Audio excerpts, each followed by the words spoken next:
let's we talk about the condition of the woman in France before the revolution. Although women were classified as the passive citizen, they did not have voting rights. France की जो सारी woman थी उन्हें passive citizen की category में रखा गया और जो पर्सन पैसिव सिटीज़न की कैटेगरी में आता उन्हें वोटिंग राइट्स प्रोवाइड नहीं होता. मीन्स फ्रांस की जो वुमन थी उन्हें कोई वोटिंग राइट नहीं था. दे worked as the seamstress, laundresses, sold flowers, fruits, vegetables at the market or worked as the domestic servant. वह क्लॉथ्स को स्टिचेस करती थी, उन्हें वॉश करती थी, फ्लावर्स फ्रूट्स और वेजिटेबल्स को मार्केट में सेल करती थी, प्लस वह एज ए डोमेस्टिक सर्वेंट के फॉर्म में भी वर्क करती. But their wages were lower than those of man. But इन सारे वर्क के बदले जो उन्हें वेजेस मिलता था वह कंपेरेटिवली मेल पर्सन से कम होता था. They looked after their children, did the cooking, fetch water and cued up for breads. वह अपने बच्चों की लुक आफ्टर करती थी, पानी लेकर आना, ब्रेड्स के लिए लॉन्ग क्यूज़ में खड़े रहना, ये सारा वर्क जो था वह वुमन अपने बच्चों के लिए, फैमिली मेम्बर्स के लिए करती थी. Most woman did not have assist to education और job training. Most of woman जो थी फ्रांस की उन्हें एजुकेशन गेन करने का या जॉब ट्रेनिंग करने का कोई राइट नहीं था. मीन्स ये फैसिलिटी उन्हें वहाँ पर प्रोवाइड नहीं होती थी. Only daughters of the wealthy parents could study at the convent after which they were married off. Only जो वेल्दी फैमिली से बिलोंग जो डॉटर्स होती थी वह उन्हें ही कॉन्वेंट स्कूल में एजुकेशन गेन करने का राइट्स था, वह भी बिफोर मैरिज. आफ्टर मैरिज उन्हें भी यह राइट नहीं था. Slavery एबोलिश्ड in France. Next topic, France से स्लेवरी का या दास प्रथा का उन्मूलन. One of the most revolutionary social reform of the Jacobin period was the abolition of the slavery in French colonies. French colonies से जो स्लेवरी एबोलिश करने का जो स्टार्टिंग किया था वह फ्रांस के जो जैकोबिन थे उन्होंने इस एक तरह से सोशल रिफॉर्मर के फॉर्म में यह वर्क किया था. मीन्स सोशल रिफॉर्मर के फॉर्म में जैकोबिन ने फ्रांस कॉलोनीज से स्लेव सिस्टम को एबोलिश करने का वर्क स्टार्ट किया था. The slave trade began in the 17th century. France में जो स्लेव ट्रेड्स था वह 17th सेंचुरी से स्टार्ट हुआ. The exploitations of the slave labor made it possible to meet their growing demand in the European market to sugar, coffee and indigo. European market में जो world में जो sugar, coffee और Indigo की जो demand थी European market से वह कब पॉसिबल हुई, जब फ्रांस से यह स्लेवरी सिस्टम जो चलता था, जो स्लेव्स जो थे फ्रांस से वह यूरोप में ले जाकर जब उन्हें सेल किया जाता था तभी यह पॉसिबल हुआ कि मार्केट में जो बढ़ती हुई डिमांड थी शुगर, कॉफ़ी और इंडिगो की, उस डिमांड को पूरा किया जा सका. किस बेस पर पूरा किया जा सका? स्लेवरी सिस्टम के बेस पर. द पोर्ट सिटीज ऑफ बांद्रे and the Nantes on their economic prosperity to the flourishing slave trade. बांद्रे और नांते जो सी पोर्ट्स थे फ्रांस के, वहाँ से जो ट्रेडर्स थे, स्लेवरी ट्रेडर्स, वह क्या करते कि जो इन सी पोर्ट्स के जो स्लेव्स के जो ट्रेडर्स होते थे या जो ऑनर होते थे, सरदार होते थे, उनसे वह स्लेव्स को परचेज करते और उन्हें आगे ले जाकर यूरोपियन मार्केट में उन्हें सेल करते थे. Throughout the 18th century there was a little criticism of slavery in France. पूरे 18th सेंचुरी में फ्रांस 18th सेंचुरी आते आते फ्रांस में बहुत ही कम स्लेवरी सिस्टम का अपोज किया था. मीन्स यह काफ़ी फेमस था लेकिन इसका अपोजिशन कहीं नहीं हुआ था. लोग इसे एज इट इज़ कंटिन्यू कर रहे थे. The national assembly held along debates about whether the right of the men should be extended to all French people, including those in the colonies, but it did not pass any laws fearing oppositions from the businessmen whose income depends on the slave trade. France में जब national assembly का kingdom establish हुआ था या government establish हुई थी, उस समय उन्होंने स्लेवरी सिस्टम के अगेंस्ट डिबेट भी की थी और उसका अपोज भी किया था. लेकिन ये सब उन्होंने अपनी तरफ से इक्वलिटी और लिबर्टी का जो राइट रखा था वह सभी लोगों के लिए रखा. लेकिन उन्होंने फ्रांस में से स्लेवरी सिस्टम को एबोलिश करने के लिए कोई भी लॉ को नहीं बनाया. why they did not make any laws against the slavery system? Because they have some fear from the traders और businessmen those are depends on the slavery system, कि जो बड़े बड़े बिजनेसमैन और ट्रेडर्स थे जो कि स्लेवरी सिस्टम पर डिपेंड थे, उनसे डरकर उन्होंने इसके अगेंस्ट कोई भी लॉ नहीं बनाया. It was finally the conventions which in 1794 legislated to free all slaves in the French overseas possessions. This, however, turned out to be a short-term measure. जो फाइनली जो 1794 में फ्रांस स्लेवरी सिस्टम को abolish करने के लिए law बनाया गया, और यह इस लॉ के थ्रू कोई भी पर्सन जो है किसी भी दास को ओवरसीज करके या समुद्र पार ले जाकर उसे नहीं बेच सकता किसी भी व्यक्ति को. इस तरह से स्ट्रिक्ट लॉ बनाया गया, लेकिन यह लॉ भी काफ़ी शॉर्ट टाइम पीरियड के लिए ही बना. आफ्टर 10 years जब नेपोलियन बोनापार्ट का रूल इस्टेब्लिश हुआ, तब फिर उसने स्लेवरी सिस्टम को स्टार्ट कर दिया गया. और एट लास्ट फाइनली 1848 में फ्रांस से स्लेवरी सिस्टम को एबोलिश किया गया. इस दो means at last slavery system France से कब एबोलिश हुआ? 1848 में. The next topic, the revolution affect the everyday life of the France people. France के लोगों का रिवॉल्यूशन का फ्रांस के लोगों पर क्या इफेक्ट हुआ? Revolutionary ideas of equality and liberty transform the clothes people wore, the language they spoke and the books they read. Revolutionaries के जो आइडियाज़ थे इक्वलिटी और लिबर्टी का, उसने लोगों के पहनने, बोलने और बुक्स को पढ़ने वगैरह सबसे उनके आइडियाज़ में उन्होंने काफ़ी चेंज कर दिए थे. मीन्स लोगों में इक्वलिटी और लिबर्टी के आइडियाज़ राइज अप हो गए थे. With the abolition of the censorship in 1789 and the Declaration of the Right of Men and Citizens of 1791, freedom of speech became a natural right. This led to the growth of newspaper, books, pamphlets and the printed pictures.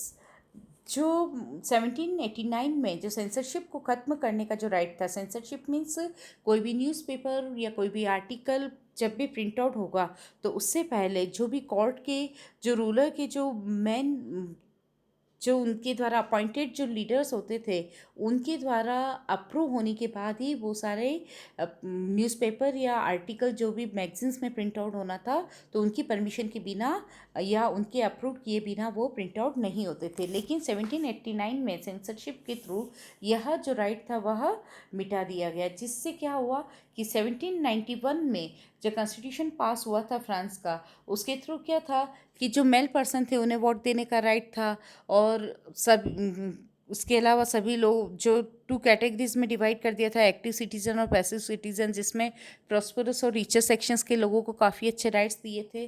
तो इन सारे system को ख़त्म कर दिया गया और सभी लोगों को इक्वल राइट्स दिए गए और सभी लोगों को अपने व्यूज़ को एक्सप्रेस करने का राइट दिया गया. This led to be the growth of newspaper, books, pamphlets and printed pictures. और इस तरह से सेंसरशिप को ख़त्म करने के बाद 1789 के बाद सभी काफ़ी लार्ज क्वांटिटी में न्यूज़पेपर, बुक्स और पैम्पलेट्स और जो है पिक्चर्स वगैरह ये प्रिंट आउट होने लग गए, क्योंकि अब कोई भी व्यक्ति अपने विचारों को न्यूज़पेपर, मैगजीन्स में आर्टिकल्स के थ्रू एक्सप्रेस कर सकता था. Freedom of the press enable voicing of the opinion. और जैसे ही यह प्रेस की फ्रीडम जब उन्हें प्रोवाइड हुई तो लोग अपने विचारों को आसानी से प्रकट करने लगे. Art flourishing in the form of the painting, play, songs and festive processions. लोग अपनी कलाओं को पेंटिंग के थ्रू, प्लेस के थ्रू, सॉन्ग्स के थ्रू, अलग अलग कल्चर्स और अपनी स्टाइल में लोगों के सामने अपने विचारों को, अपनी आर्ट को और अपनी एबिलिटी को एक्सप्रेस करने लगे. Visual and aural art forms enable even the common man who could not read the right related with the ideas of liberty, equality and justice. क्या हो गया था कि जैसे अब प्रिंटिंग प्रेस को जितनी ज़्यादा परमिशन मिली, फ्रीडम मिली, लेकिन क्या था कि बहुत ही लिमिटेड लोग जो थे वो एजुकेटेड थे उस समय फ्रांस में. तो सब लोग न्यूज़पेपर, मैगजीन्स वगैरह को पढ़कर लोगों के आइडियाज़ को गेन नहीं कर सकते थे या उनसे मोटिवेट नहीं हो पाते थे. इसलिए लोगों ने सॉन्ग्स के थ्रू, प्लेस के थ्रू और कई अलग अलग आइडियाज़ के थ्रू लोगों में लिबर्टी और इक्वलिटी और जस्टिस की जो आइडियाज़ थे उनसे लोगों को मोटिवेट किया. Next topic, the rise of Napoleon. The rise of Napoleon Bonaparte was and the indirect result of the French revolution. Napoleon Bonaparte का राइज अप होना फ्रेंच रिवॉल्यूशन का एक इनडायरेक्ट रिजल्ट था। वाई? बिकॉज जब सबसे पहले Louis 16 का kingdom था, उसके बाद नेशनल असेंबली ने अपना किंगडम इस्टेब्लिश किया, उसके बाद जैकोबिन क्लब का गवर्नमेंट इस्टेब्लिश हुई थी, उसके बाद फिर से डायरेक्टर सिस्टम की गवर्नमेंट इस्टेब्लिश हुई थी। तो इस तरह से फिर से वेल्दी सेक्शन का रूलिंग सिस्टम आ गया। तो इस तरह से चेंज होते होते लास्ट में नेपोलियन बोनापार्ट ने अपना किंगडम इस्टेब्लिश किया। जब डायरेक्टरी गवर्नमेंट का जो सिस्टम था वह फेल हुआ तो नेपोलियन ने अपना किंगडम इस्टेब्लिश किया। After the fall of the Jacobin government a new constitution was introduce.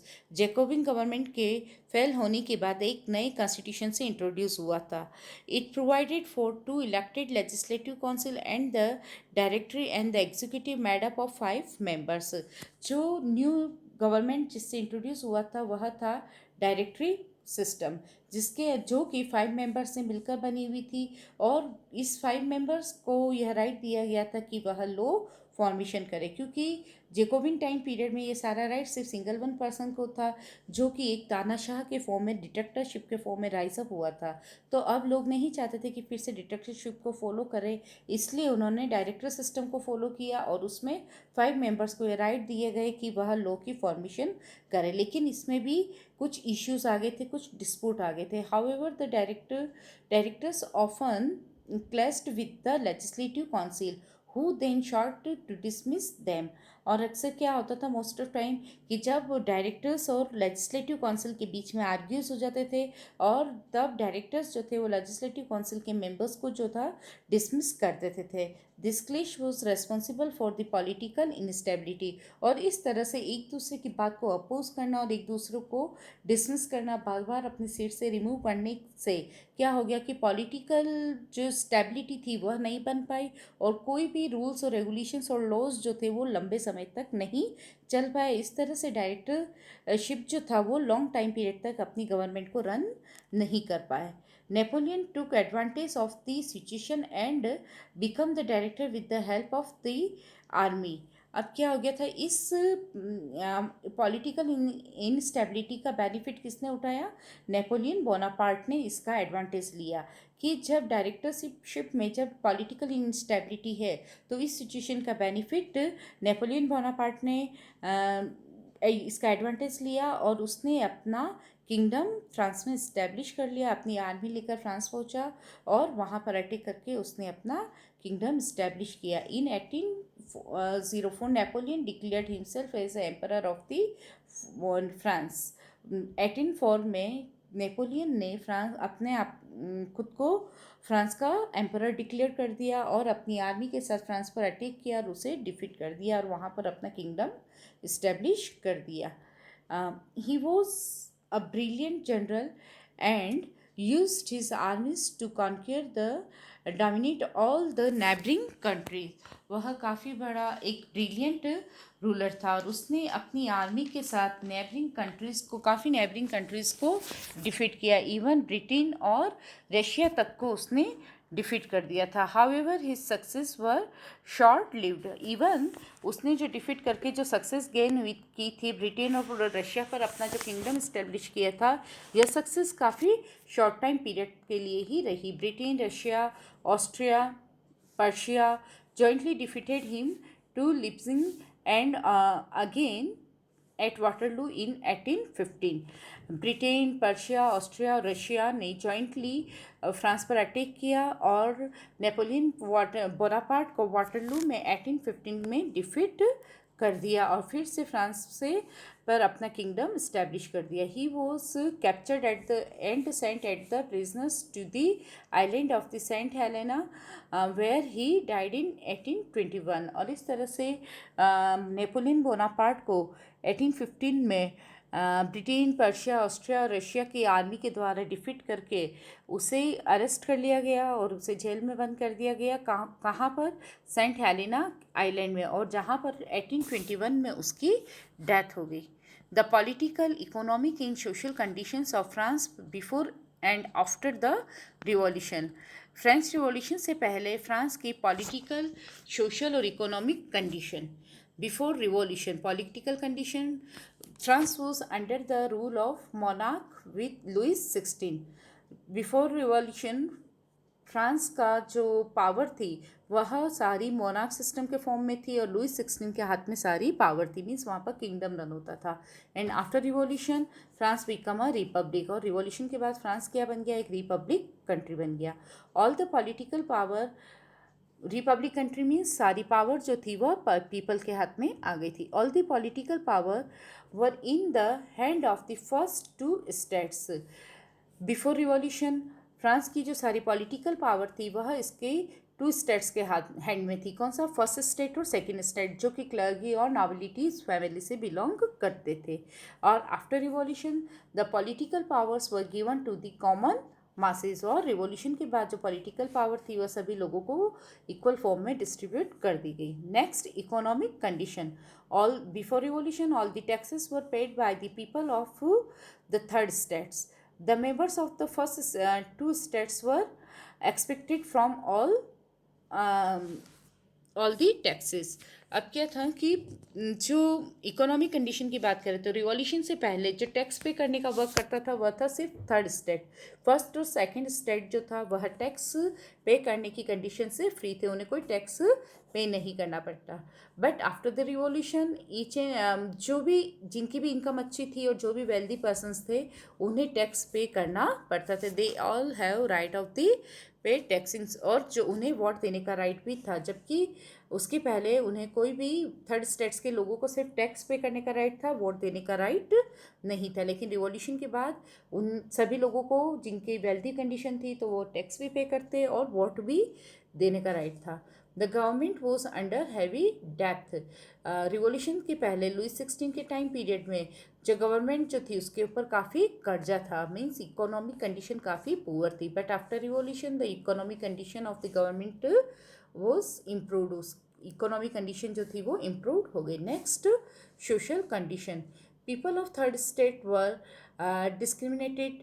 Third state के लोगों के साथ डिस्क्रिमिनेटेड बिहेवियर किया जाता था, जबकि रिवॉल्यूशन के बाद सभी लोगों को इक्वल राइट्स और प्रोवाइड किए गए थे. All were given the equal rights irrespective of the state. की मतलब किसी को भी ऐसा नहीं है कि ओनली फर्स्ट स्टेट या सेकंड स्टेट के लोगों को ही वोट देने का राइट है या थर्ड स्टेट के नहीं है. सभी लोगों को इक्वल राइट थे, सबको वोट देने का राइट था, सबको अर्निंग के इक्वल अपॉर्चुनिटीज़ मिलती थी. All next point, all the return materials and the cultural activities could printed only after an approval from the king. पहले तो क्या होता था कि जो भी प्रिंटिंग प्रेस मशीन्स वगैरह जो थी उसमें जो भी राइट्स आर्टिकल्स वगैरह प्रिंट आउट होते थे तो वह किंग की परमिशन के बिना नहीं होते थे, कि किंग उस आर्टिकल को अप्रूव करता तभी वह आर्टिकल जो इन न्यूज़पेपर या मैगजीन में प्रिंट आउट होते थे. लेकिन जब सेंसरशिप पास हुआ, then the censorship on the written materials and the culture activities was lifted. Now all were free of right and speak. और जैसे ही सेंसरशिप की परमिशन मिली तो फिर सभी लोगों को अपने विचारों को एक्सप्रेस करने का, अपने व्यूज़ को राइट्स करने का, उनको फ्रीडमली बोलने का, अपनी व्यूज़ को, अपनी ओपिनियन को रखने का सबको इक्वल राइट मिल गया था.